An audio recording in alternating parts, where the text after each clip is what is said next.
Hello বন্ধুরা, welcome to my channel ঈশার রান্নাঘর। আজকে আমার রেসিপি হলো খিচুড়ি। তো আজকে সকাল থেকেই খুব বৃষ্টি পড়ছিল, তাই ভাবলাম আজকে খিচুড়ি বানাই। আর এই খিচুড়ির রেসিপিটাই তোমাদের সাথে আমি আজকে শেয়ার করছি। চলো দেখে নেওয়া যাক আজকের রেসিপি। প্রথমে দেখো, এখানে আমি নিয়েছি টুকরো টুকরো ছোটো করে আলু কেটে নিয়েছি, আর এখানে নিয়েছি একটু বড় বড় সাইজ করে বাঁধাকপি। আলু আর বাঁধাকপি দিয়ে আজকে আমি খিচুড়িটা করছি। তোমরা চাইলে এখানে আরও কিছু সবজিও অ্যাড করতে পারো। তারপর দেখো, এখানে আমি নিয়েছি সেদ্ধ চাল, মানে আমরা যেই চালের ভাত খাই সেই চাল দিয়ে আজকে আমি খিচুড়িটা করছি।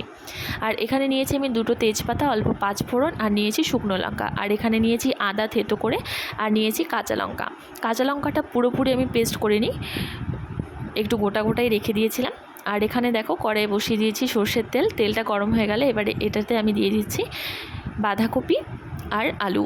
এবারে বাঁধাকপি আর আলুটাকে আমি ভেজে নিচ্ছি।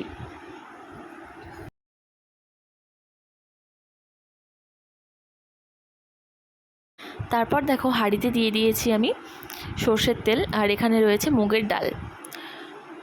তেলটা গরম হয়ে গেলে এবারে এর মধ্যে আমি দিয়ে দিচ্ছি 5 ফোড়ন, তেজপাতা আর শুকনো লঙ্কাটা। এবারে এই মশলাটাকে ভালো করে ভেজে নিয়ে এর মধ্যে আমি দিয়ে দিচ্ছি কাঁচা লঙ্কা আর আদার যে পেস্ট ছিল সেটা। এবারে গ্যাসের আঁচটাকে মিডিয়াম রেখে আদাটাকে ভালো করে ভেজে নিতে হবে।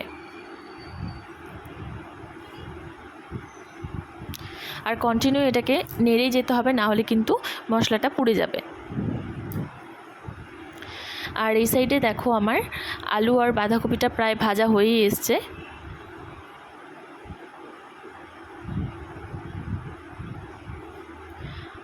আর এখানেও আদাটাও আমার ভালো করে লালচে করে ভাজা হয়ে গেছে। এবারে এর মধ্যে আমি দিয়ে দিচ্ছি ডালটাকেও এবার বেশ লাল লাল করে ভালো করে ভেজে নেব।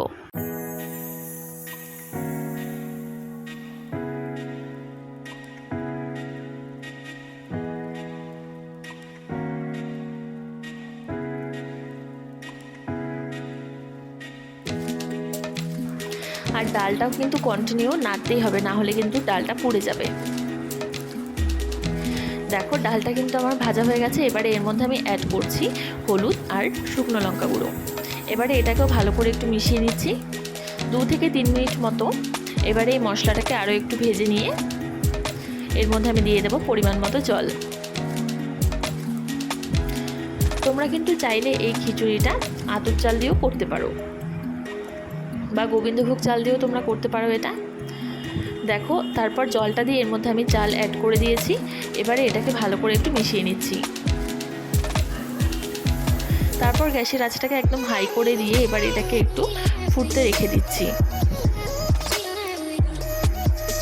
প্রায় 10 মিনিট মতো এটাকে ভালো করে ফুটিয়ে নিয়ে এবারে এর মধ্যে আমি অ্যাড করে দেব সবজিগুলোকে দিয়ে এবারে গ্যাসের আঁচটাকে একদম আমি লো টু মিডিয়াম করে দিচ্ছি।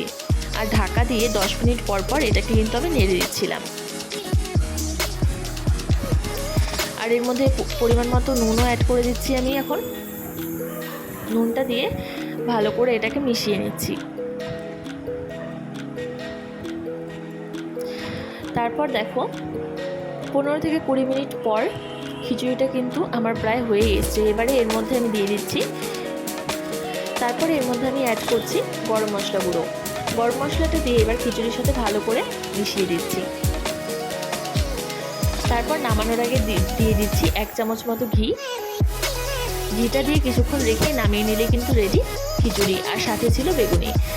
খিচুড়ি খেতে কার কার ভালো লাগে অবশ্যই আমাকে কমেন্ট করে জানিও। আর ভিডিওটি ভালো লাগলে লাইক, কমেন্ট, শেয়ার, আর আমার চ্যানেলটাকে অবশ্যই সাবস্ক্রাইব করে দিও।